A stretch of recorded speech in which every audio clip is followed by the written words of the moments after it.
Third PY. So hello everyone, a very warm welcome to you all. तो today is our basically third class, right? हमारा third PYQ discussion class है and the target is कि पहले हमने decide किया था that we will do PNC probability but in multiple batches. PNC probability अभी बच्चों ने किया नहीं है या फिर काफ़ी सारे लोगों का वो ऑलरेडी बैकलॉग में टॉपिक है, तो रिवीजन का पर्सपेक्टिव हमारा वहाँ पे फुलफिल नहीं हो पा रहा था. तो दैट्स वाई वी चेंज कि हम एक ऑर्डर में ही चलेंगे. We will cover straight lines and circle, after that we will cover probability, sorry after that we will cover parabola, ellipse and hyperbola.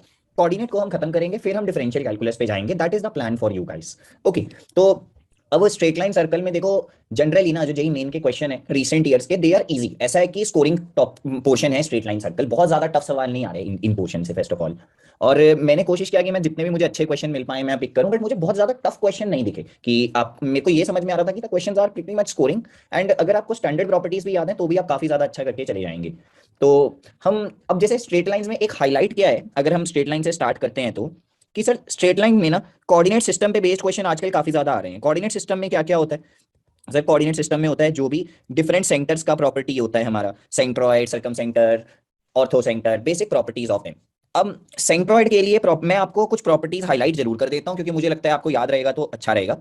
जैसे सेंट्रॉइड का 2:1 रेशियो वाला प्रॉपर्टी तो ज्यादातर लोगों को पता होता है, बट दे डोंट रिमेंबर कि OGC एक इंपॉर्टेंट प्रॉपर्टी है कि ortho centre, centroid and circum centre lie in the same straight line and centroid divide ortho centre and circum centre in 2:1 ratio. दूसरा प्रॉपर्टी काम का सेंट्रॉइड के लिए क्या है कि sir centroid divide the triangle in 3 equal areas. ये जो 3 ट्रायंगल हैं तीनों का एरिया बराबर होगा हमेशा. ओके, ये एक अच्छा प्रॉपर्टी है. अब इसके आगे मैं और हाईलाइट करता हूं एक प्रॉपर्टी जो कि मुझे लगता है हम पहले मिस कर देते हैं, angle bisector theorem. Angle bisector theorem का इस्तेमाल काफी जगह पे होता है. If this is the angle bisector, तो जो BD/DC का रेशियो होता है ना, जो भी ये साइड्स, ये रेशियो है जिस रेशियो में डी डिवाइड करता है, that is same as the ratio of the corresponding sides. Okay, this is called angle bisector theorem. मुझे लगता है ये थ्योरम बच्चे मिस कर देते हैं. ऑनेस्टली हैंड रेज करके बताओ कितने लोगों को ये याद नहीं थी और अभी पता लग याद आई है एकदम से. Please raise hand. ओके, काफी सारे बच्चों का ऐसा था. ठीक है, अब इसके बाद मुझे लगता है कोऑर्डिनेट सिस्टम से ज्यादातर ये इंपॉर्टेंट है जो मिस हो जाता है. अब नेक्स्ट इज कि डिफरेंट फॉर्म्स ऑफ लाइन पे क्वेश्चन होता है. अब डिफरेंट फॉर्म ऑफ लाइन में important highlight is parametric form, है ना. पैरामीट्रिक फॉर्म आपका रिसेंटली काफी आने लगा. एंड द थिंग इज हमें करना क्या है कि एक पॉइंट पे हैं हम, if we are going by some distance and the angle with x axis is theta, तो ये जो नया पॉइंट बी होगा इसके coordinates will be a+r cos theta, b+r sin theta, right. ये बेसिक हम जानते हैं. इसके अलावा और क्या काम का है? इमेज का फॉर्मूला काम का है, फुट ऑफ परपेंडिकुलर का फॉर्मूला काम का है. ये जनरली कुछ चीजें हैं जो मैंने हाईलाइट कर दिया जिसपे फ्रीक्वेंट क्वेश्चन आपको देखने को मिल जाएंगे. तो ये था स्ट्रेट लाइन का समरी. अभी हम शुरू करते हैं जल्दी से स्ट्रेट लाइंस में क्या क्या है question, right. Starting with our very first question, let P and Q be the two distinct points on the circle which has center at 2,3 which pass through origin O. Okay, तो मैं ना draw अभी से ही करना शुरू करता हूं, अदरवाइज मुझे पता है कि बाद में इशू हो जाएगा. अब बाद में आगे दोबारा पढ़ना पड़ेगा, तो मैं ड्रॉ करते करते ही चलूंगा यहां तक, है ना. फिर आगे एक बार रीड भी कर लेंगे, फिर आप सॉल्व करने के लिए ट्राई कर लेना. सो दे गेव कि एक सर्कल है जो ओरिजिन से पास करता है and centre is at C. अब OC is perpendicular to both the line segments CP and CQ. तो मुझे P एंड Q के बारे में बताना है. दे सेड कि ये जो है ना OC, it is perpendicular to CP and CQ. We need the coordinates of these 2 points P and Q. So सोचो क्या होना चाहिए, what should be the correct strategy for this. Actually मेरे को लगता है आज Q&A ओपन नहीं है क्या? मेरे को एक मिनट Q&A को एनेबल करता हूँ. Just give me a minute.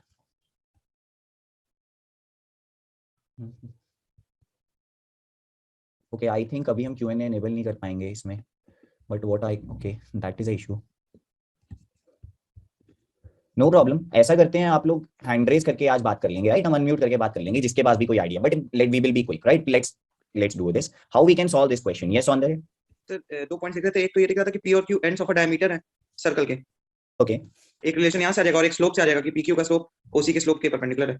Okay, तो one thing you notice is PQ will be the diameter. Okay, ये बात सही है. एंड तुमने दूसरा चीज नोटिस किया that we have the slope of OC. तो स्लोप ऑफ OC मेरे पास 3/2 है. स्लोप ऑफ CP जो होगा वो -2/3 होना चाहिए. और मैं पॉइंट P कैसे अब आएगा? सर डिस्टेंस PC क्या कहते हैं, रेडियस के बराबर होगा.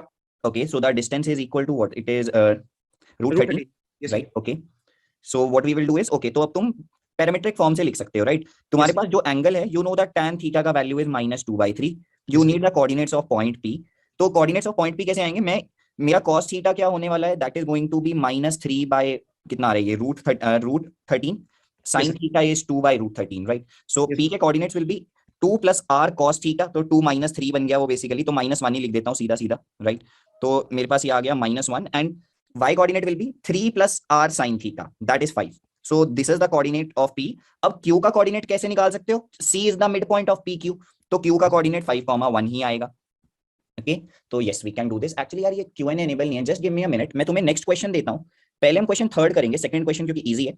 अब क्वेश्चन थर्ड पे थोड़ा सोचो, इतने में मैं कॉल करता हूँ एंड Q&A एनेबल करवाता हूँ। Okay, so in question 3 there is in a triangle PQR the coordinates of point P and Q are given to us, equation of perpendicular bisector is also given, हमें centre of circum circle of triangle PQR चाहिए। तो आप सोचो क्या करना है इस question में, first give a clear thought, जब इतने में मैं एक बार Q&A एनेबल करवाता हूँ।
So guys, we have one suggestion कि we are okay. So guys, let's continue with our session. Now you guys can access the Q&A box. So and so many people are giving correct answer for the question number 3. So question में क्या था कि that in a triangle PQR, the coordinates of P and Q are given to us, right? And they are saying कि the angle bisector of the perpendicular bisector of PR is given to us as 2x minus y plus 2. They want the circumcircle का centre. तो circumcircle का centre क्या होता है? Perpendicular bisectors का intersection. तो हम दूसरा परपेंडिकुलर बाइसेक्टर भी निकाल लेंगे। We can take this mid point, mid point आ रहा है 1,1। स्लोप ऑफ PQ मुझे पता है, स्लोप ऑफ PQ क्या है हमारा? It is -1। तो जो ये परपेंडिकुलर है उसका स्लोप 1 आना चाहिए। Let's take this centre point as let's say it is x, 2x plus 2। मैंने इस लाइन पे एक पॉइंट ले लिया, स्लोप से हम निकाल लेंगे। तो it is 2x plus 1 by x minus 1 is equal to 1, तो x will be equal to -2। तो परफेक्ट है, आंसर इज ऑप्शन नंबर 2, है ना? जितने भी लोगों ने आंसर दिया था बिल्कुल करेक्ट है, राइट? चलिए अभी कंटिन्यू करते हैं हमारा session. So the next one is question number 4। Fourth में क्या है? Let A, B and C be the vertices of the triangle ABC if P is the point inside the triangle ABC such that APC, APB, BPC have equal area। पहले ना मैं draw ही कर लेता हूं, otherwise बाद में confusion ही create हो जाएगा। तो ABC are the ABC is a triangle, P is some point, APB, ABC and these three triangles have equal area। We need the length of line segment PQ where Q is given to us। मतलब मेरे को P के coordinate चाहिए। तो जिन्हें property पता है उनके लिए बहुत ज्यादा इजी हो जाएगा क्वेश्चन। तो सोचो क्या है इसमें, क्या कितने लोग आइडेंटिफाई कर पाए? Yes, so many people are able to identify this thing very quickly. Almost 20-30 correct answers आ गए मेरे पास इतनी जल्दी। परफेक्ट है। यू कैन यूज Q&A, है ना? हैंड रेस की नीड नहीं है, Q&A यूज करते हैं।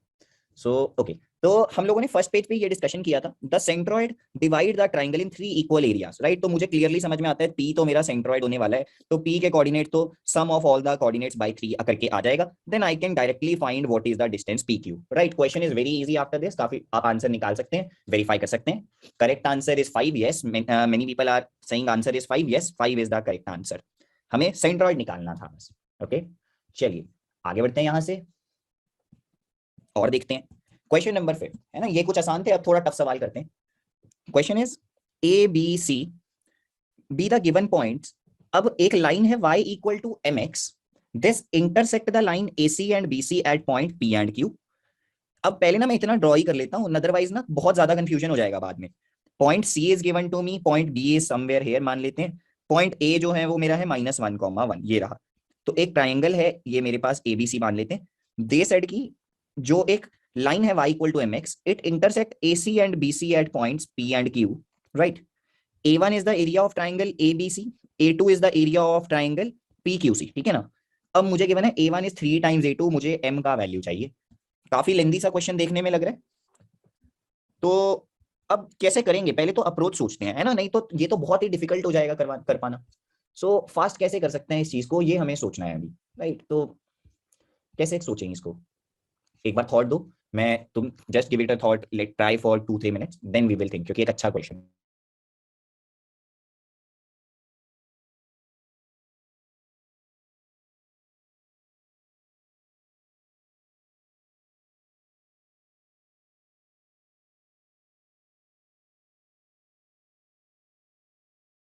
किसी के पास कोई थॉट आएगा तो you can, okay, people are saying we can find P and Q using section formula, but section formula से कैसे आएगा पी और क्यू? रेशियो का तो कुछ आइडिया ही नहीं है हमें। The ratio of area is given to us, but how we are using area in terms of section formula? Okay, so some people are raising hand. Yes, Vikas, what we can do here? Mayur? Sir, am I audible? Yes. Sir, we can take the value of y equals mx, and we can make the equation of two lines AC and BC by using the coordinates by y minus y1 upon x minus x1. By that, we can make the equation of two lines, and in that, we can put the value of y as mx. So the value of x comes. Basically, you are trying to find points P and Q in terms Yes. of M, right? So after that, you will write the formula for area. Standard Yes, sir. Formula होता है जो, right? फिर उसके बाद तुम आगे जाओगे कि हाँ अब मेरा फाइनली क्या आ रहा है आंसर, बट Yes, बिल्कुल sir. स्टैंडर्ड जाएंगे तो ओके, बट ये लेंदी बहुत हो जाएगा। और कुछ कर सकते हैं क्या विकास? हेलो सर, आ रही है आवाज? यस यस विकास। अरे सर, मैं भी सेम मैथड बता रहा था। ओके, जय? सर हम पहले इसका एरिया निकाल लेंगे, 3 पॉइंट्स हमको गिवन है तो उसका एरिया, फिर A2 का एरिया, फिर जो दोनों का रिलेशन दिया हुआ है उसको मैच कर लेंगे, इक्वेशन बना के तो शायद आ जाएगा, लेकिन लंबा प्रोसीजर है बहुत। मतलब फिर भी एम की फॉर्म में जब लिखेंगे तो प्रॉब्लम है। मतलब मैं सोच रहा हूँ अगर एक भी पॉइंट पी या क्यू में से कुछ आ जाए तो then it will be very easy for me, but वो एक भी पॉइंट कैसे निकाल सकते हैं? Mani? Sir, any line L divides 2 points x1, y1 and x2, y2 in the ratio minus L1 is to L2, sir. So by using that we can find. कौन सी line? मतलब let's say this is right, like अगर ये line है ना sir, right Q, right, वो divide करता है AC को minus L11 is to L2 ratio में। L1 L2 क्या है? हाँ, L11 है x1, y1 को लाइन में सब्स्टिट्यूट करने के बाद मुझे जो रेशियो आता बता दे मैथ्स की फॉर्म में, जो फिगर है उसमें है ना, बाकी सब छोड़, एग्जैक्ट मैथ क्या लिखूं, क्या रेशियो, किस किस का रेशियो? हाँ, अगर ये a x1, y1 है, a x1, y1 है अगर, हाँ, तो y1 माइनस mx1 और माइनस, हाँ, पॉइंट्स की फॉर्म में बताना मुझे, ए बी सी डी की फॉर्म में, इन सब की फॉर्म में बताओ ना क्या लिखना है, कोऑर्डिनेट पे क्यों जा रहे हो? रेशियो बता रहे हो ना तुम तो मुझे, बस भाई तुम मुझे क्लियरली नहीं बता पा रहे हो। नो, ऐसे तो बहुत टाइम वेस्ट लग जाएगा, राइट? तुम मुझे क्लियर बताओ कि क्या रेशियो कहना चाहते हो। Now ratio of area is the ratio of square of sides, ऐसा कुछ नहीं होता है। If lines are parallel, but lines are not parallel here, right? Similarity we can use only, मतलब यहाँ पे सिमिलर ट्रायंगल्स बन ही नहीं रहे हैं। Srishti? Sorry sir, that was my mistake. तो अब सोचो कुछ और तो नहीं मिल रहा है। अब देखो A1 तो चलो तुम निकाल ही लोगे, A1 is not the problem, कि हाँ ठीक है वो बाय बेसिक फॉर्मूला से भी आ जाएगा, क्योंकि मुझे लगता है कि कोई इशू नहीं होगा तुम्हें, बेसिक फॉर्मूला से भी तुम जाओगे तो। अगर एंड चलो मैं बेसिक फॉर्मूला से लिख देता हूँ पहले तो कि क्या होना चाहिए तुम्हारा area, right? This is what we have, इन दोनों को ऐड कर देते हैं, 0 बन जाएगा, 0 7 2। Now let's open this thing, now we, और इन दोनों को सब्ट्रैक्ट भी कर देते हैं, तो again we will get 0 3 and -1, right? जितने 0 बन जाए उतना अच्छा। तो नाउ वी आर गेटिंग -7 - 6/2, 13/2 आ रहा है मेरा तो एरिया। क्या ये करेक्ट कैलकुलेशन है? 13/2 is equal to 3 times A2, तो A2 मेरे पास 13/6 आ गया। This is what I am getting actually, right? तो नाउ आफ्टर दिस, अब इसके बाद तो एरिया तो ये आ गया, बट तुम बेसिक से कैसे करोगे? अब ये सोचो, half into base into height का इस्तेमाल नहीं हो सकता कहीं पे? Some people are saying we can assume lines are parallel. अरे लाइन पैरेलल है तो भाई m की वैल्यू आ गई ना, how can you assume lines are parallel? m की वैल्यू ही आ जाएगी ना वहां से, तो फिर वही तो निकालना है। शिवम? सर C से परपेंडिकुलर ड्रॉ कर सकते हैं, y is equal to mx पर। ओके, ये C से परपेंडिकुलर, हाँ लेकिन सर वो PQ नहीं है ना, इसलिए आंसर नहीं। तो बेस नहीं पता लगेगा ना तुम्हें, PQ का लेंथ नहीं जानते, क्योंकि तो half into base into height जैसा कर सकते थे, नहीं तो कुछ। हाँ बात तो सही कह रहे हो तुम, कर तो सकते थे ऐसा कुछ, अगर कुछ PQ के बारे में होता तो। Chitranshu? Sir, right, yes sir जैसे बी की पॉइंट हमें पता है, राइट? राइट। तो बीसी का जो लेंथ होगा, तो उससे हम क्यू का पॉइंट निकाल सकते हैं सर, वो 3 माइनस वो स्लोप वगैरह निकाल के, वैसा कुछ? एरिया से स्लोप का कैसे रिलेशन है? नहीं नहीं सर, देखिए ना, जैसे कि 3 माइनस ऑफ या फिर 3 minus of r cos theta, वैसे फॉर्मेट में। ओके, तो वो तो चलते, एक स्लोप m पता ही है, फिर तो यही वाला एंगल थीटा ले ले।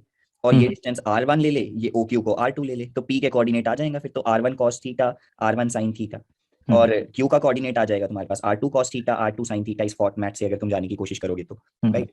तो तुम्हारा जो ये बेस PQ होगा वो हो जाएगा r2 minus r1, this is the base.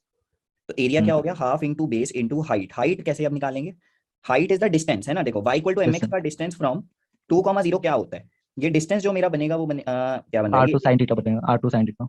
It is 2m by root of 1 minus m, 1 plus m okay square. Okay sir, हाँ समझ। तो अब ये बन गया 2 tan theta upon root of 1 plus tan square theta is secant theta. तो overall simplify करके 2 sin theta ही आएगा, बिल्कुल सही बात है। तो इनफैक्ट और ये चीज तो मैं सीधा भी देख सकता था, ये 2 है, बेसिक ट्रायंगल से भी देख सकते थे हम, राइट। ये 2 sin theta is the perpendicular. तो this is what we need actually, ये हमारा रिक्वायरमेंट है। अब R2 माइनस R1 कैसे निकाल सकते हैं, अब मुझे लगता है कोई शॉर्टकट तो है नहीं यार इसका, बट सर एक चीज बोलो बताओ।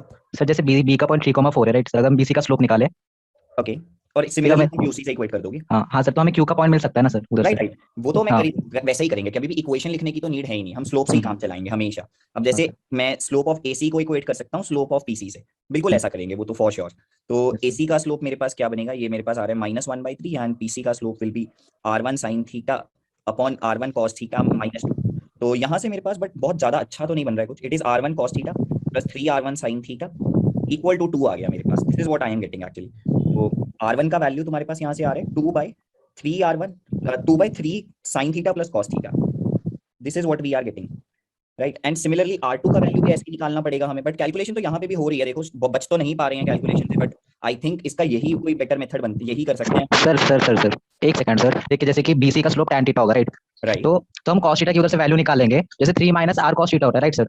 तो उधर से हमें Q की पॉइंट मिल जाएगी, तो y इक्वल टू mx जो है उसमें हम पॉइंट्स पुट कर देंगे, m की वैल्यू मिल जाएगी सर। नहीं, तुम्हें तो थीटा m पता ही नहीं ना, that is the point, we are trying to find theta ना।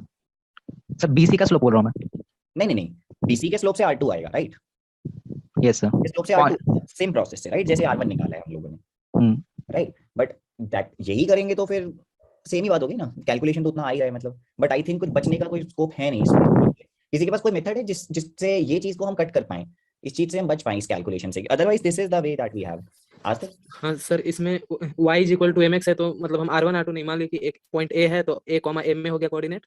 ओके, अब AC मतलब जैसे BC का स्लोप और BQ का स्लोप को इक्वेट कर देंगे, उसे दोनों सेम है ना, BC is equal to BQ वो तो स्लोप। ठीक है, वो तो कर चुके हैं, उससे R2 आ गया। हाँ ठीक है, तो फिर सर उसे मतलब हम A और MA के फॉर्म में लिए, तो मेरा A निकल गया M के टर्म्स में प्योरली। वही प्रोसेस हो गया ना, तुम हाँ, सारे लोग पहले बोल रहे हैं, कुछ अलग नहीं है ये भी। तुम पता है कौन सा प्रोसेस बोल रहे हो, ये जो मैंने सॉल्यूशन में यहाँ पर हमारे पास है कि हम क्या करेंगे, ए की फॉर्म में लिखने की कोशिश, सारे पॉइंट्स को एम की फॉर्म में हम निकाल लेंगे और एट द एंड पूरा कैलकुलेशन ये सॉल्व करेंगे। That is the process you guys are saying. या तो आप ये पूरा प्रोसेस फॉलो करो, या तो आप कर सकते हो पहली पैरामीट्रिक फॉर्म में लगा यूज करके थीटा का वैल्यू निकाल लो directly, that is also possible. जैसे ये R1 आया है, in the same way we can find, but किसी के पास इससे कुछ अलग है तो वो हैंड रेज करे, है ना, बाकी सब हैंडलो कर लो अभी। So Srijata sir sorry to interrupt sir, किसी के माइक से बहुत डिस्टरबेंस आ रहा है सर, इसलिए सुनाई नहीं दे रहा था ठीक से। There is no one else who is unmuted right now. Daksh sir, जैसे कि हमें अब PQ C की बात करनी है, तो AC और BC दो लाइन के इक्वेशन से हमें एंगल C का वो एंगल C निकाल सकते हैं ना। ओके राइट, बिल्कुल we can find angle C। और फिर जब एंगल C निकल जाएगा हमें tan थीटा पता जाएगा, तो हम उससे फिर एरिया निकालेंगे ट्रायंगल का PQ। एंगल C से tan थीटा कैसे पता लगेगा? नहीं, मतलब कि दो लाइन के बीच का एंगल tan थीटा का m1 - m2 कोण। दैट मेक्स सेंस, बिल्कुल बैंग ऑन। इसी मेथड का मैं वेट कर रहा था कि कोई तो बताएगा। देखो यस एग्जैक्टली यही करना चाहिए, क्योंकि m is nothing but slope. m तो स्लोप होती है भैया। तो हमारे पास A है, ये हमारे पास B है, ये हमारे पास C है, राइट। ऐसा हमारे पास सिचुएशन है।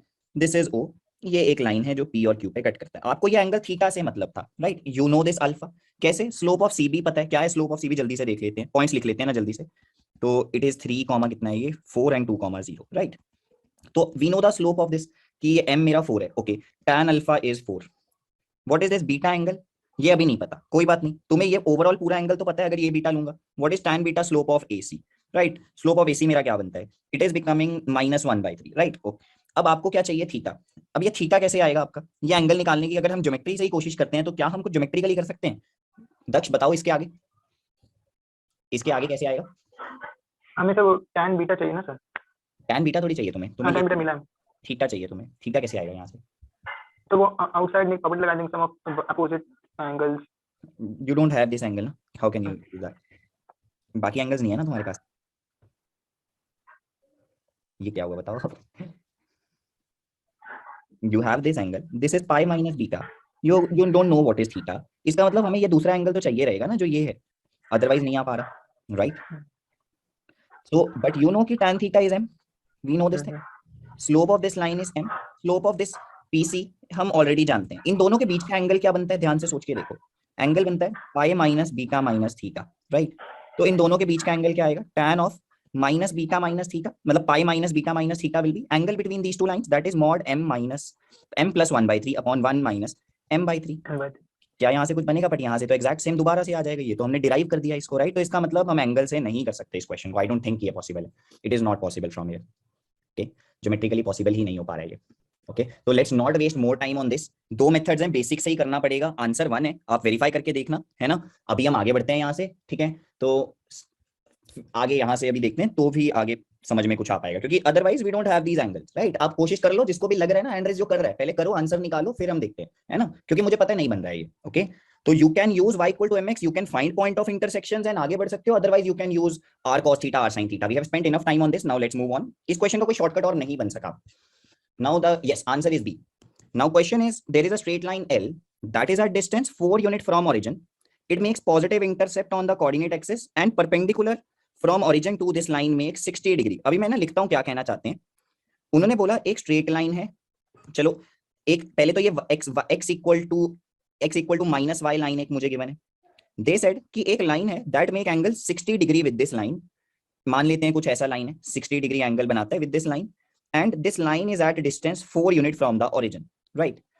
Now what is the equation of this given line, that is what we want. ये एक स्टैंडर्ड सवाल है, फिर भी पिछले वाला फिर बहुत लेंथी सवाल था, ये ऐसा नहीं है। तो हमें परपेंडिकुलर गिवन है, एंगल की बात हमसे करी जा रही है। इट इज गिवन कि एंगल इज 60 डिग्री, पुरानी लाइन का भी एंगल पता है, ध्यान से देखोगे तो इट इज 135 डिग्री। तो एक्चुअली अगर थोड़ा आप ध्यान से सोचो तो काम बन गया। Just write in the chat box for this question, right? There no point of raising hand, बहुत टाइम खराब होता है रेज हैंड से। अब मैं समझ गया हूं, अब रेज हैंड नहीं लेंगे अब से कोई आगे सवालों पे, at least for the next 4-5 questions, ठीक है ना? Use the Q&A, right there what is okay, some people are saying normal form, yes normal form is a very good approach that we can use, क्योंकि normal form का इस्तेमाल काफी बार किया जाता है जब मेरे पास एंगल होता है। अब तो नॉर्मल फॉर्म के लिए you need this angle, right? Normal form के लिए ये थीटा चाहिए होता है, तो ये थीटा का वैल्यू क्या है? जिसने लिखा है x cos 135 डिग्री उसका तो गलत है आंसर, तुम्हारा ऑप्शन ही मैच नहीं हो रहा है, देखो ध्यान से। वैसे भी कोई normal form is correct.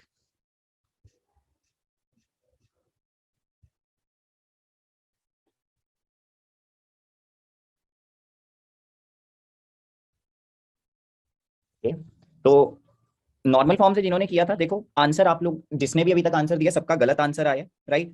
The correct answer is not that. और एक्चुअली हमें क्वेश्चन की स्टेटमेंट में भी क्या है, distance a straight line L is at distance 4 unit from origin, make positive intercept on the coordinate axis and perpendicular from the origin make 60 degree. ये वाला angle 60 नहीं है एक्चुअली, परपेंडिकुलर का एंगल मुझे 60 दिया हुआ है, एंड ओवरऑल एंगल जो है वो 135 है। तो थीटा एंगल क्या बनता है, 135 माइनस 60 बनेगा, ठीक है ना? जिन लोगों ने भी किया था वो गड़बड़ कर रहे थे वो समझ जाएं।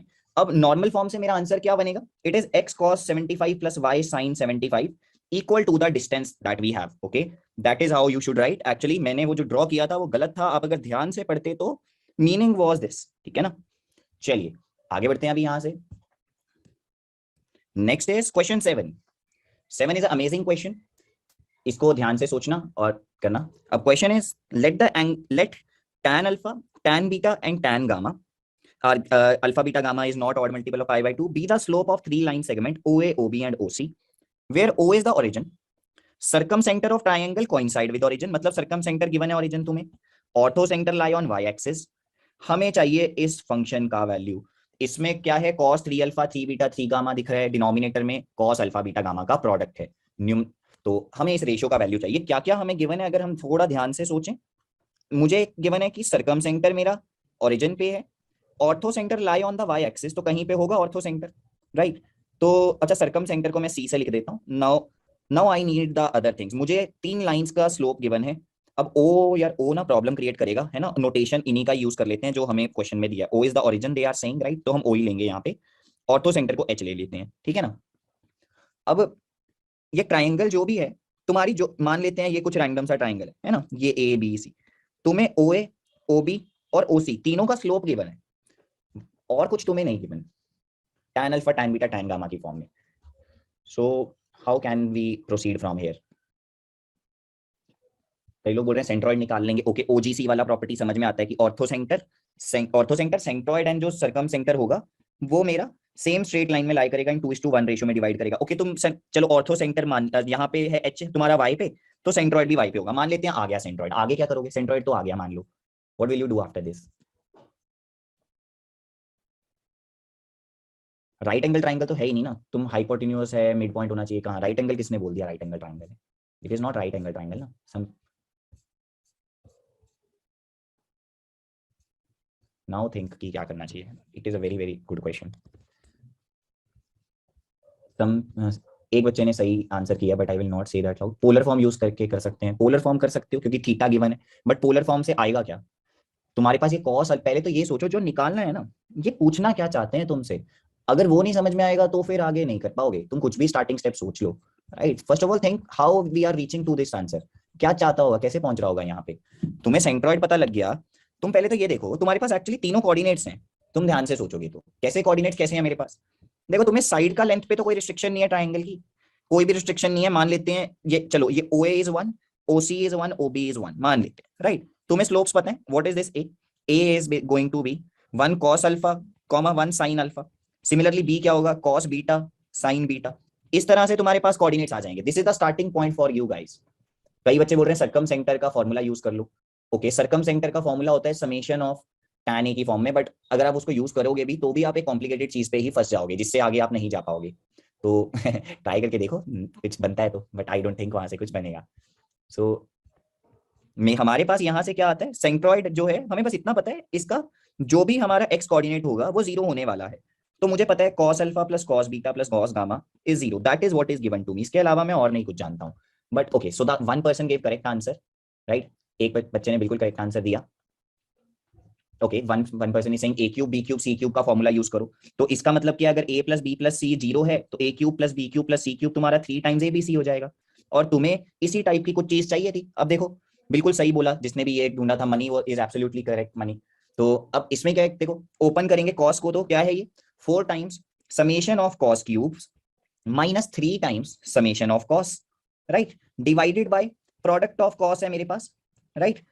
अब तुम्हें पता है समेशन ऑफ कॉस क्यूब तो 3 times cos alpha, cos beta, cos gamma आ जाएगा।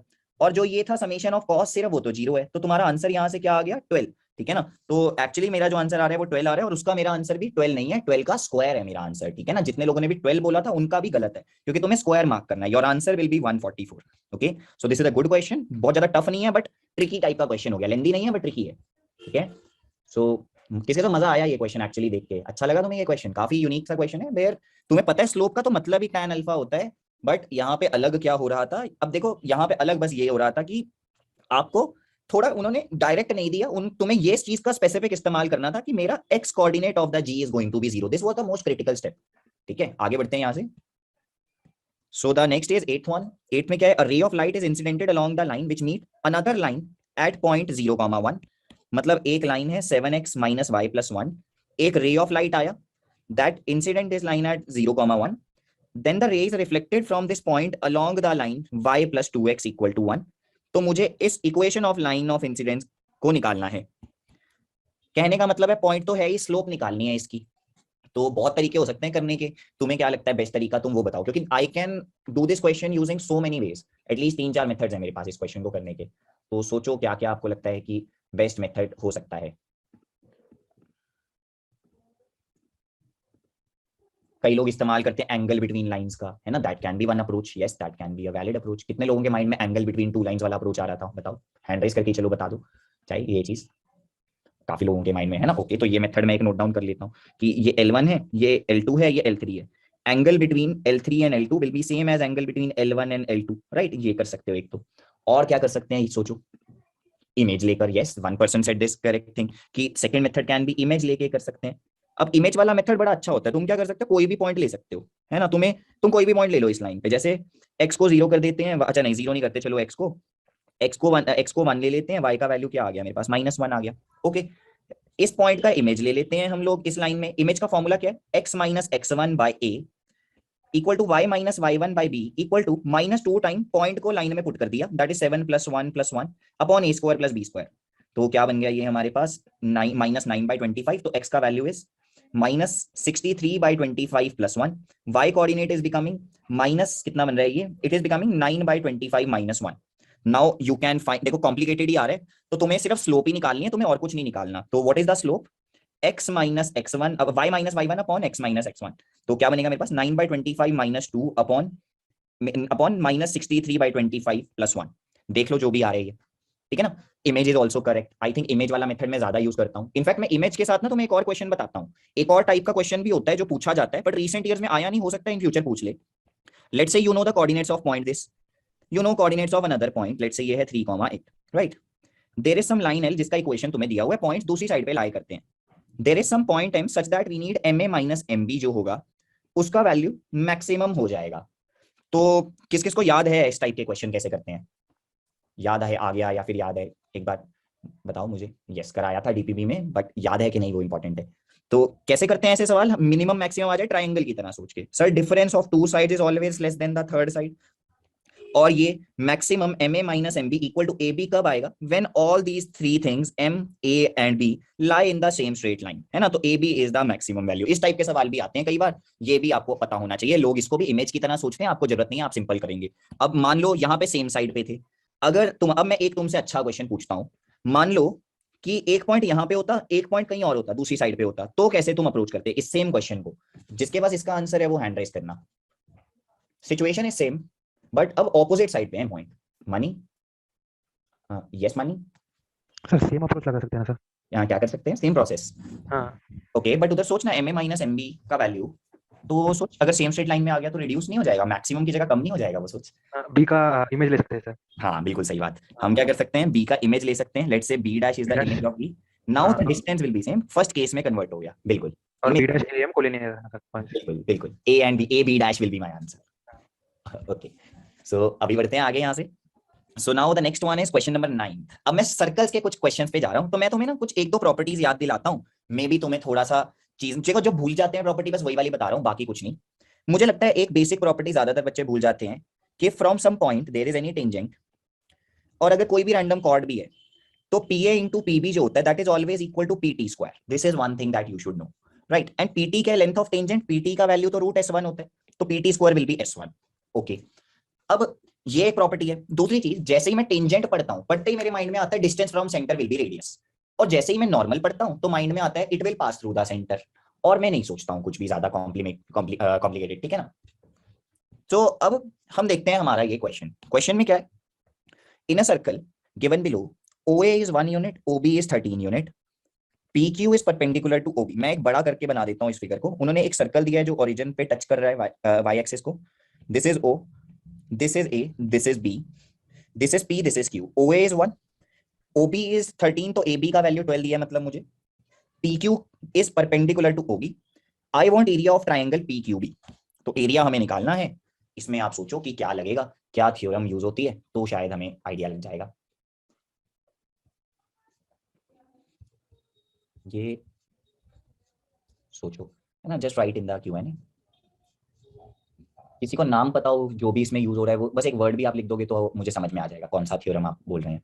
लेंथ ऑफ कॉर्ड बोल रहे हैं कई लोग, perpendicular bisect the chord. Okay perpendicular bisect the chord तो तब होता है जब वो सेंटर से पास करता है, तो मान लेते हैं कि हाँ OB is the diameter, touch भी कर रहा है क्योंकि O पे, तो OB इज द नॉर्मल वैसे भी, तो it will pass through the centre. Okay OB is the diameter, तो it will bisect the chord, got it. This is one thing you can use, but still you don't know the length अभी तक नहीं पता लग पाई है, तो आगे कैसे बढ़ेंगे यहाँ से।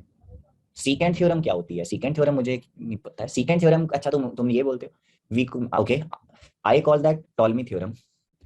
तो 6.5 is the radius. Okay radius तो ठीक है, समझ में आ गया, रेडियस हमें पता लग चुका है।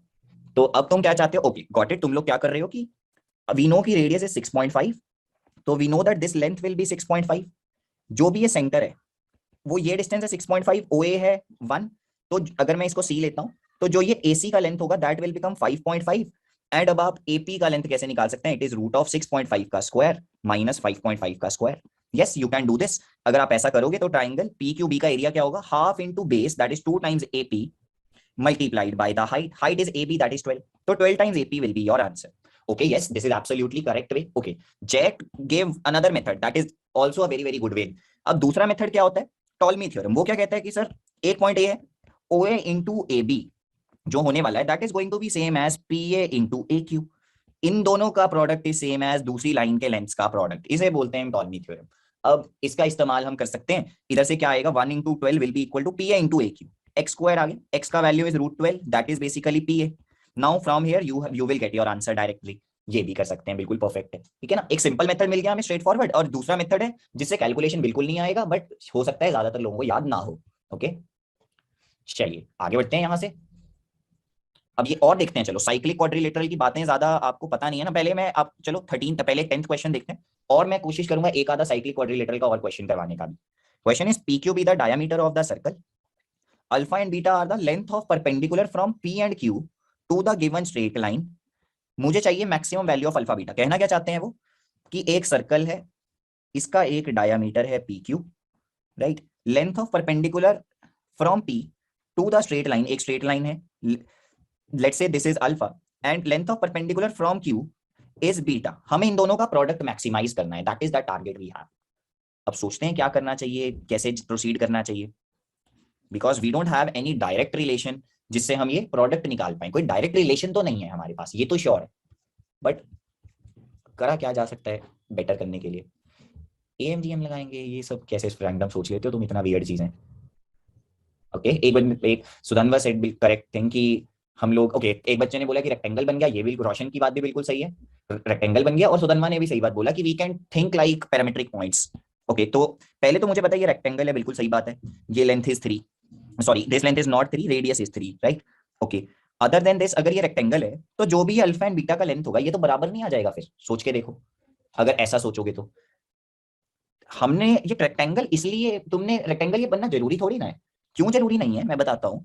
क्योंकि PQ और and point of this is not the tangent. ये अल्फा लेंथ का टेंजेंट नहीं है, ये तो परपेंडिकुलर है बस.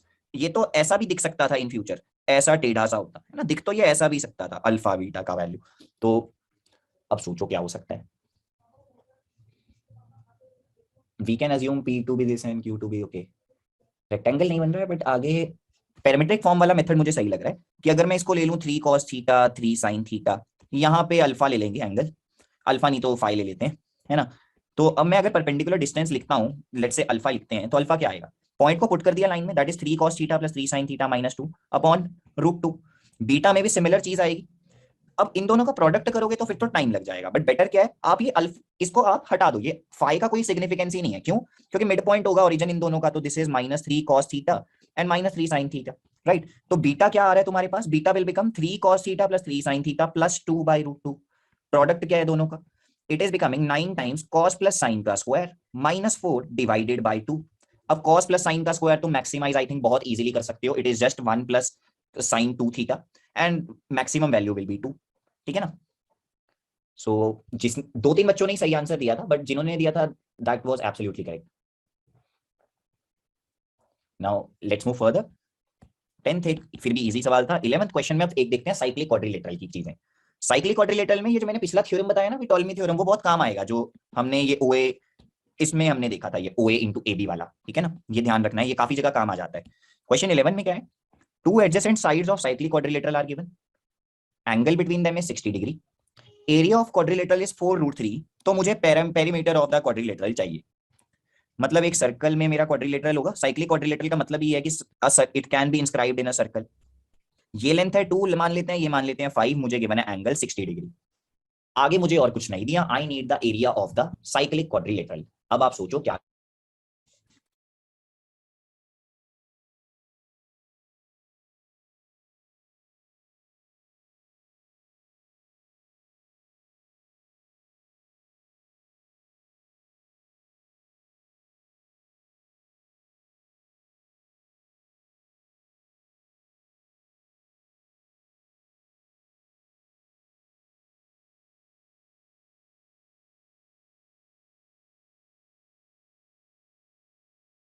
वो जिनको स्टार्ट नहीं मिला है, देखो साइक्लिक क्वाड्रिलेटरल का एक बेसिक प्रॉपर्टी क्या होता है, sum of opposite angles is always equal to pi. Pi होगा ऑपोजिट एंगल्स का सम। ये 60 है तो ये 120 डिग्री आएगा हम पक्का से। एक ये चीज आप डिड्यूस कर सकते हो। और अब आपको चाहिए क्या, आपको तो सबके बीच का बेसिकली सारी साइड्स का लेंथ चाहिए, then only you will be able to find perimeter. Now what are the other things that we can do.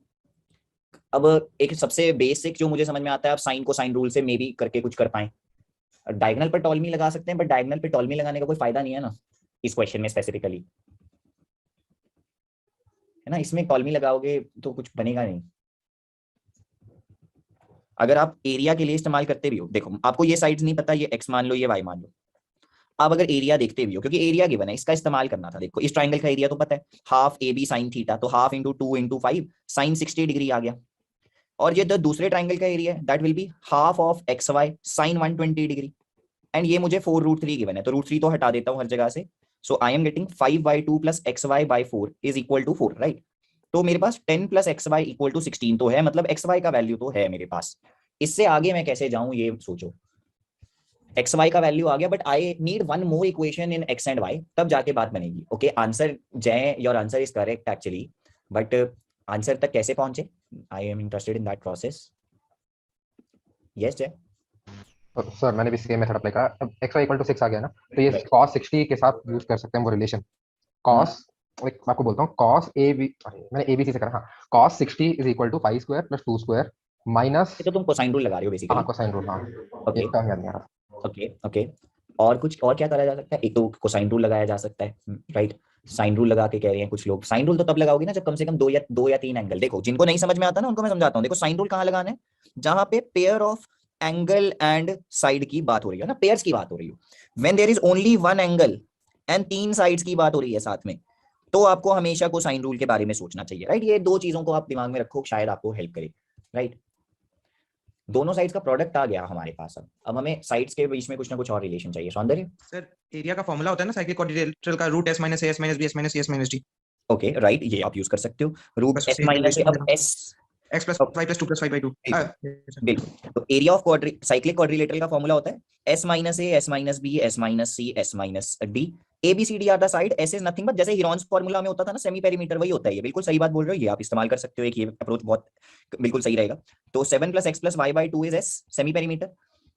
पहले तो कर लेते हैं दिस थिंग -2, तो वो क्या बनेगा हमारे पास, that will be 3 plus x plus Y by 2। Then s minus b will be -5 करेंगे तो x plus Y minus 3 by 2। Then s minus c is minus x कर रहे हैं तो it is 7 plus Y minus x by 2। The next term will be 7 plus x minus Y by 2। इन दोनों को club कर सकते हो, it is x plus Y का square minus 3 square by 4। Next दो को कैसे क्लब कर सकते हैं, आई थिंक नेक्स्ट दो को भी क्लब किया जा सकता है। It is 7 minus y minus x का square, 7 square 49 minus y minus x का स्क्वायर बाई 4, राइट। ओके तो यहाँ से आगे क्या करेंगे, आगे फिर से मल्टीप्लाई करना पड़ेगा। थोड़ा सा कैलकुलेशन है बट आई डोंट थिंक बहुत ज्यादा बड़ा कैलकुलेशन है ये, राइट, मैनेजेबल है। तो इट इज बिकमिंग 48, अगर मैं स्क्वायर कर दूं तो ये मेरे पास आ रहा है। इससे आगे कैसे जाएगा, इससे आगे जाना थोड़ा सा लेंदी हो जाए, कैलकुलेटिव हो जाएगा, बट आई थिंक सर हो तो जाएगा, ही दो रिलेशन है, आंसर तो आ ही जाएगा, राइट। तो it is x square plus y square plus 2xy minus 9/4 first term है। सेकंड टर्म क्या है, 49 minus x square minus y square plus 2xy that is plus 12 divided by कितना 1/4 एंड दिस इज 48। ओके यहाँ से आप करेंगे तो आ तो जाएगा, but I am not very convinced calculation, क्योंकि बहुत ज्यादा हो गया। मैं तो प्रेफर ना करता ये मेथड इतना, to be very honest. But ठीक है, ये मेथड भी एक वैलिड वे है, बट ज्यादा लेंदी हो गया सही में ये तो, मतलब ना। और सर अगर ऐसा कर लें कि वो वाला जो डायगोनल आपने ब्लू लाइन से बनाया है उसे कोसाइन रूल से निकाल लें और फिर एक टॉलेमी, मतलब जो मैं पढ़ा हूं, तो बेटर रहेगा। अगर मैं इसको z ले लूं और मैं z कोसाइन रूल लगा के निकालूं कि भाई 2 square plus 5 square minus z square upon 2 into 2 into 5 will be equal to cos 60 degree. That will be much more efficient way I think. तो मेरे पास यहाँ से सीधा सीधा बन जाएगा, कितना आ गया हमारे पास, 19 आ गया z स्क्वायर, ऐसा आ रहा है। हाँ तो z का वैल्यू √19 आ गया, ये आ गया। तो सिमिलरली दोबारा लगा दो कोसाइन रूल ही, वही बेटर है। ये एरिया वाला मेथड ज्यादा लंबा हो जाएगा। अब दोबारा कोसाइन रूल लगाओगे तो क्या आएगा, x square plus y square minus z square upon 2xy that is 12 will be equal to cos 120 degree. तो that is going to be minus half। तो I think यहाँ से आपके पास x square plus y square का value आ जाएगा 19 minus 6 that is 13। now you can get your answer।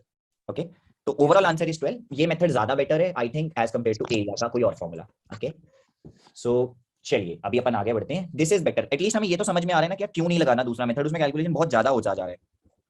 12th question देखते हैं। 12th में क्या है, A is given to us as a circle, B is given to us as a circle, C is given to us minimum value of mod R such that A union B is subset of C. A union B is subset of C. Most बच्चे I can guarantee पहला circle ही गलत बनाएंगे। ध्यान से सोचकर बताना कि भाई फर्स्ट सर्कल का रेडियस क्या है, कोई मुझे बस ये जल्दी से लिख के बताना। आई एम श्योर बहुत सारे लोग गलत आंसर देंगे इसका। ओके मेरे पास अभी तक 3 गलत आंसर आ चुके हैं, ठीक है, और एक करेक्ट आंसर आया है। अब सोचो, कुछ लोग बोल रहे हैं फर्स्ट सर्कल का रेडियस, भाई फर्स्ट सर्कल का रेडियस क्या है? यस एग्जैक्टली, वो डिवाइड बाय 2 करना इज इंपॉर्टेंट। ये एक सर्कल तब बनेगा when the coefficient of x square y square is 1, तो इट इज बाय 2 करना पड़ेगा। This is the circle that we have, centre is at half comma half, radius of this circle जो आएगा that is going to B 1/4 + 1/4 + half, तो basically that is becoming 1। Okay, second में भी यही गड़बड़ करते हैं लोग, 4 से डिवाइड ही नहीं करते। स्टैंडर्ड सर्कल तो बना लो पहले, है ना, नहीं तो गड़बड़ ही होना है। तो the centre is 0,2 and the radius is √2² - 7/4, ठीक है ना, that is root of I guess 9/4, तो 3/2 आया। ओके, जिन्होंने भी बताया था आई होप उन्हें समझ में आया कि बहुत सारे लोगों ने गलत आंसर दिया था क्योंकि, ठीक है ना, अभी भी बहुत मतलब। तो अब थर्ड सर्कल जो है दे आर सेइंग कि A union B subset of C। इसका मतलब समझने की कोशिश करो, वो कहना क्या चाहते हैं कि पहला सर्कल है जिसका सेंटर है हाफ कॉमा हाफ पे, रेडियस इज 1, ऐसा कुछ दिखता होगा, मान लेते हैं, right. Now there is another circle जिसका सेंटर इज एट 0,2, 0,2 पे सेंटर है मेरा, रेडियस इज 3/2, कुछ तो ऐसा दिखता होगा कुछ तो। जो थर्ड सर्कल है आपका, they are saying it should contain both of these circles, वो इन दोनों को कंटेन करना चाहिए, और इस सर्कल का सेंटर इज एट 2,1। अभी के लिए रेडियस मेरे पास क्या है, √2² + 1² -5 - r², नहीं 5 + r², राइट, तो it is going to be mod r। ये मेरे पास आ रहा है रेडियस। अब सोचो, अब आई होप आपको थोड़ा बेटर समझ में आएगा क्योंकि क्वेश्चन आसान है। अब उन्होंने ट्रिकी क्या किया, पहले स्टेप पे गलती करवा देंगे तुमसे। अब मुझे जितना लॉजिकली समझ में आ रहा है, दे वांट कि circle A and B should lie inside the circle C। तो मतलब अगर मैं मार्क कर दूं इनके centres, let's say the centre of first one is A, second one का centre is B, third one का सेंटर इज C, तो मुझे पता है जो AC होना चाहिए that should be less than the difference of their radius, right, तभी वो अंदर लाई करेगा। Difference of their radius is r-1, ये मेरे को मिला। Second equation I know is कि जो BC है that should be less than the difference of radius, तो दैट इज r-3/2। इन दोनों को सॉल्व करके मेरे पास आंसर आ जाएगा, because I have AC, I have BC। Process ये है, कैलकुलेशन आई होप आप आगे कर लेंगे। ये फर्स्ट स्टेप मुझे हाईलाइट करना जरूरी था क्योंकि पेपर में ना जब आप शुरू कर देते हो ऐसी चीज से, उसके बाद आप सोचोगे नहीं कि भाई गड़बड़ तो नहीं कर दी यार कुछ, और बाद में आप वापस नहीं आओगे स्टेप पे कभी भी, ठीक है ना। तो कौन कौन कहता है आगे बढ़ो, कैलकुलेशन हम देख लेंगे खुद से घर पे। चलिए आगे देखते हैं, है ना, कैलकुलेशन तुम देख लेना, मैं तुम्हें ये PDF भी अपलोड करवा दूंगा, डोंट वरी, विद सॉल्यूशंस, ताकि तुम्हारी हेल्प हो जाए, ठीक है। सो अभी मेरा क्वेश्चन क्या है, 13th में है S1 is given to me as a circle, S2 is another circle, locus of center of variable circle S that touch S1 internally and S2 externally always passes through which points। इनमें से कौन से point से पास करेगा? तो कहना क्या चाहते हैं, एक सर्कल है हमारे पास with centre at 0, 0 and radius is 3, another circle is having centre at 2, 0 and radius is 1। तो ऐसा सिचुएशन है, अगर मैं बिल्कुल क्लियर सिचुएशन ड्रॉ करता हूं तो, राइट, कुछ ऐसा ये मेरा दिखता होगा। Now locus of center of variable circle that touch S1 internally and S2 externally, कुछ ऐसा मेरा सिचुएशन है। This circle is what I need, है ना, ये S1 है मेरा, मान लेते हैं ये छोटा वाला सर्कल इज S2, ये आपको गिवन है, अब आपको यहाँ पर निकालना है। ओके, एक बच्चा बोल रहा है S1 + λ S2, S1 + λ S2 तो तब बनता है ना जब कोई इंटरसेक्शन से पास करेगा S1 एंड S2 दो सर्कल के, otherwise you can't use S1 + λ S2, right, ऐसे तो नहीं यूज कर पाओगे। करना अगर फैमिली ऑफ सर्कल यूज है तो there should be some other way to use, right. एंड्रेस से कोई पॉइंट नहीं है, right in the comment box. Property, which property? C1 C2 is okay. Sudhanva is saying कि हम जानते हैं कि C1 C2 जो होगा वो हमारा, अगर दोनों के रेडियस हमें पता है, राइट, और अगर मैं radius of this variable circle R ले लेता हूं तो जो C1 C2 होने वाला है that is going to be दोनों के सेंटर्स, जो भी दोनों के सेंटर्स का डिस्टेंस होगा that is going to be 3 - R, और जो C1 C3 है, जो ये C1, मैं इसका C1 ले लेता हूं centre, C2 is the centre of this variable circle, C3 is the centre of the S2 circle, है ना, ये मेरा नोटेशन है। तो C1 C3 क्या आने वाला है मेरे पास, C1 C3 अगर आप देखोगे तो that is going to be R-1, ये हमें नहीं, C1 C3 is going to B R+1 क्योंकि एक्सटर्नली टच कर रहा है। इन दोनों से कुछ निकालना है हमें, कैसे आएगा? ओके, देखो तुम्हारा टारगेट क्या है ना, तुम्हें तो लोकस निकालना है सेंटर का, मतलब तुम कोई भी अगर प्रॉपर्टी निकाल लो C1 जिसमें इन्वॉल्व हो रहा हो बस, और कोई और वेरिएबल ना हो, तो तुम्हारा काम बन जाएगा। थोड़ा सा अगर सोच के देखो यार, आर को एलिमिनेट करना है मुझे, है ना, how can I eliminate R? R को एलिमिनेट करने के लिए मैं दोनों को ऐड कर दूंगा, अगर C1 C2 C1 C3 is equal to 4, sum of distance of a point from two other points is constant, sum of distance is constant. तो ये तो क्लासिकल डेफिनेशन ऑफ एलिप्स हो गया। तो आपका C1 जो आपका C1 है, सॉरी C1 बोल रहा हूं मैं, ये C2 C3 लिखना चाहिए था यहाँ पे मुझे, है ना। तो जो आपका ये C2 पॉइंट है ना, जो ये आपका C2 पॉइंट है उसका locus is going to be ellipse, and उसके जो दो फोकस होंगे, one focus will be 0 0, another focus will be 2 0।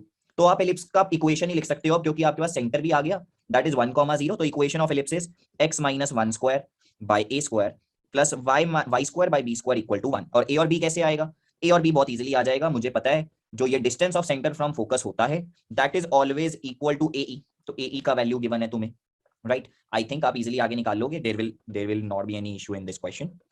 And in fact और आप क्या कर सकते हैं, नहीं आई थिंक ये बेस्ट है ना, आई थिंक इससे आपका काम इजीली बन जाएगा। ओके तो ये एलिप्स आइडेंटिफाई करना was one task. Okay so आगे बढ़ते हैं, यहां से देखते हैं। अब देखो जो, चलो मैं ना एक क्वेश्चन स्किप करके आपको पहले अगला सवाल करवा देता हूं, इससे क्या होगा, थोड़ा आपको भी कॉन्फिडेंस भी बूस्ट हो जाएगा, थोड़ा समझ में आएंगी चीजें। अब क्वेश्चन क्या है, पहले तो एक मिनट रुको। सो क्वेश्चन मेरा क्या है, a circle touch y axis at point 0,4 and pass through point 2,0। तो वो पूछ रहे हैं which of the following is not the tangent to the circle.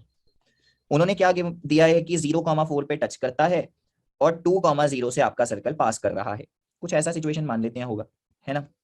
This is 2,0। Now you need the line that is not tangent to the circle. इस question को करने के ना 2-3 मेथड्स हैं मेरे पास, आप अपना मेथड सोचो, फिर हम डिस्कस करते हैं क्या कर सकते थे।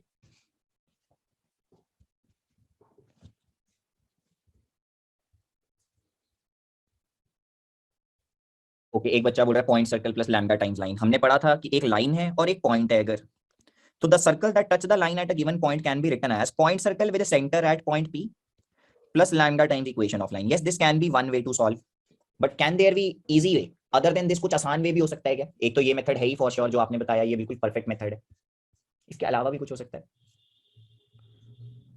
हैंड रेज नहीं, आप उस पर लिखो जल्दी से, इक्वेशन निकालकर सेटिस्फाई करवा देंगे। ओके इक्वेशन निकालकर सेटिस्फाई करवा देंगे, that process is correct. Yes equation ही निकालना है हमें सर्कल का पहले तो, but how can we find equation? Distance equate कैसे होता है? डिस्टेंस तो ठीक है कर दोगे, बट सर्कल का इक्वेशन तो आए पहले।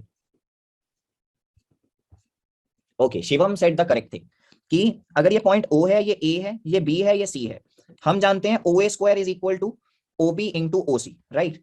तो यहां से मुझे समझ में आता है 16 will be equal to 2 into x ले लेते हैं OC बेसिकली, है ना। OC की वैल्यू आपके पास यहां से 8 आ गई, तो इट मींस C का कोऑर्डिनेट आ गया, जो इनका मिड पॉइंट जो भी सेंटर होगा वो परपेंडिकुलर तो इनके मिड पॉइंट पे ही बनाएगा, that is going to be basically कितना बन रहा है वो मेरे पास 5,0, राइट। तो centre is at 5, y coordinate will be same as coordinate of A, तो centre of circle is 5,4, radius of circle is 4। तो आई थिंक अब आपके पास इक्वेशन ऑफ सर्कल ही आ गया, काम बन जाएगा। This is another way to think, बिल्कुल परफेक्ट मेथड है शिवम, ये मेथड से काफी ज्यादा फास्ट हम कर सकते हैं।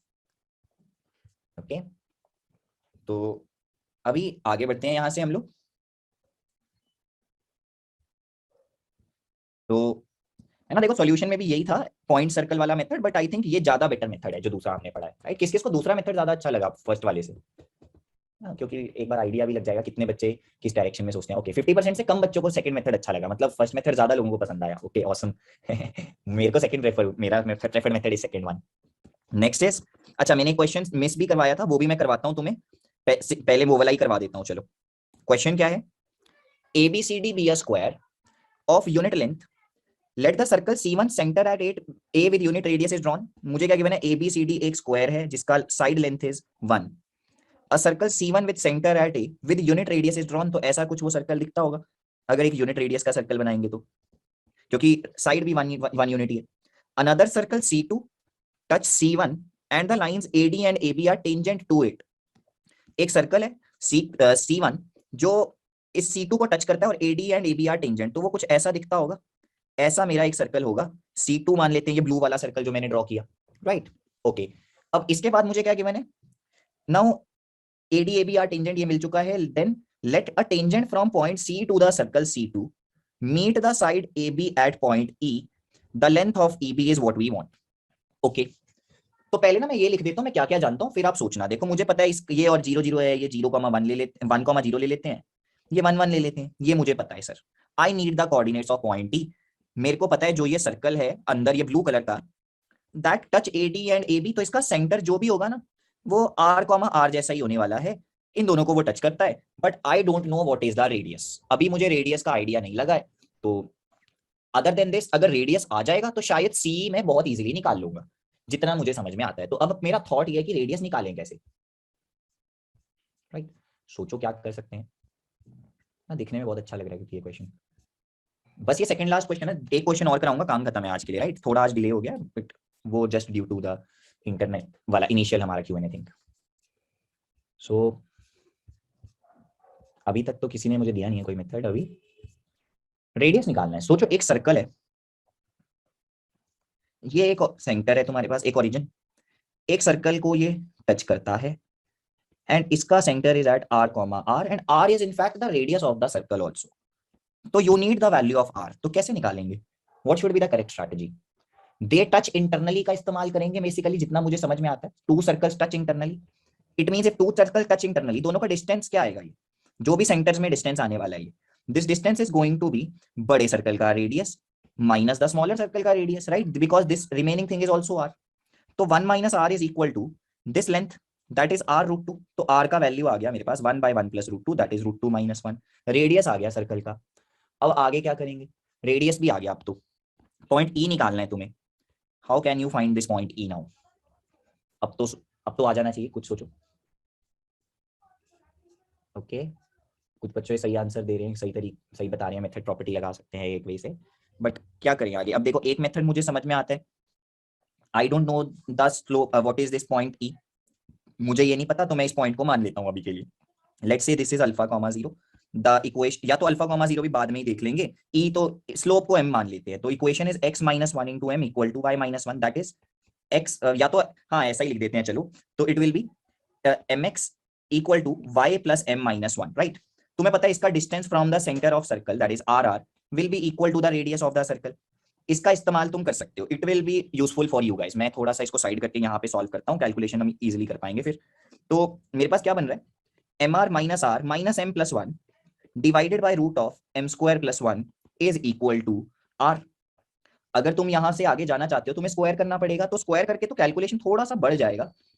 r² m² इक्वल टू क्या बनेगा हमारे पास? अगर मैं यहाँ पे देखता हूँ तो it is r × m - 1 minus m - 1 लिखा हुआ है, और इसका स्क्वायर हमें करना है, दैट इज r - 1 का स्क्वायर मल्टीप्लाइड बाय m - 1 का square, and this is equal to r² × m² + 1। ये आया हमारे पास।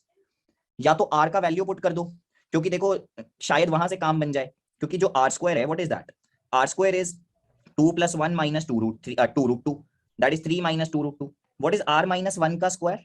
r - 1 का स्क्वायर इज 2 + 4 - 4√2 दैट इज 6 - 4√2। तो ये तो दोनों चीजें कैंसिल हो गई, यहाँ पे 2 ही बन गया। You have m² + 1। अगर मैं आगे और सॉल्व करूं, आपके पास क्या आया? m² + 1 इज 2 टाइम्स m - 1 का square. I think from here you will easily get the value of m, है ना? दिखने में जो कैलकुलेशन बड़ा लग भी रहा था, इतना ज्यादा बड़ा नहीं है कैलकुलेशन, है ना? Distance of tangent from centre equal to radius करके क्वेश्चन को किया जा सकता है।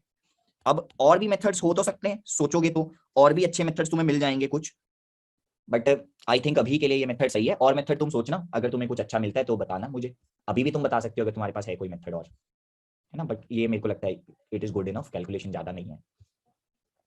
ठीक है, तो एक लास्ट क्वेश्चन आज के लिए कर लेते हैं, then we will end our session, already काफी लंबा हो गया। There is a circle C passing through point 4, 0 and touch the given circle externally at a given point. तो मुझे रेडियस ऑफ सर्कल चाहिए। मुझे गिवन है एक सर्कल है, उस पे एक पॉइंट है 1, -1। There is another circle that touch this circle externally at a given point and it pass through 4, 0। तो सर्कल का रेडियस चाहिए। तो इसमें सोचो क्या मेथड है, इसमें अब दिमाग लगाओ, क्योंकि ये अगर आइडेंटिफाई खुद से कर लोगे तो और 2-4 चीजें भी मैं बता पाऊंगा तुम्हें फिर। ओके, सो धनवा, your method is absolutely correct. What about others? Family of circle and line, family of circle line, yes, point circle form is the answer, बिल्कुल करेक्ट। हमने क्या पढ़ा था कि अगर मेरे पास कोई पॉइंट आ जाए जिस पे सर्कल टच कर रहा है, देखो मैं टेंजेंट तो लिख ही सकता हूँ, ये लाइन है, ये कैसे आएगा? t = 0 से सीधा। So what is the equation of this? It is point circle with centre eight 1, -1 plus lambda times equation of line जो भी ये टेंजेंट होगा इक्वल टू 0। अब ये लाइन t इक्वल टू 0 से क्या बनेगा, x square will become x into x1, y square is y into -1, 4x is 2 into x plus 1, 6x बन जाएगा 3 into y minus 1 and this is equal to 12। Open up करके देखो क्या बनता है, you are getting 3x minus 4y, आगे क्या बन रहा है हमारे पास, प्लस 5 minus 12 दैट इज -7। तो ये आपके पास इक्वेशन ऑफ लाइन भी आ गया। अब आप क्या करेंगे, इसमें 4,0 पुट करोगे तो लैम्डा आ जाएगा, क्वेश्चन खत्म हो जाएगा। I think now it will be very very easy, ठीक है ना।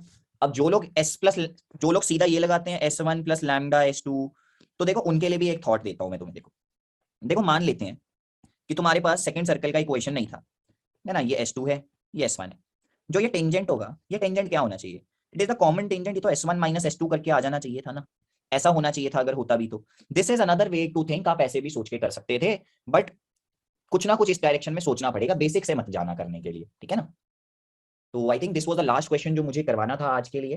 तो स्ट्रेट लाइन सर्कल में ज्यादा टफ क्वेश्चन नहीं है, मे बी कुछ क्वेश्चन हो सकता है लेंदी हो जाए, but majority questions are not going to be lengthy. Okay, तो अभी I think we are done with our today's discussion, जितना हमें करना था। तो what anything you want to ask, so आप एक बार चैट में लिख सकते हैं ना, मैं अनम्यूट नहीं कर रहा हूँ, वी डोंट हैव अभी इतना ज्यादा टाइम। आप एक बार चैट में लिख देंगे तो मैं क्विकली ज्यादा लोगों का क्वेरी आंसर कर पाऊंगा।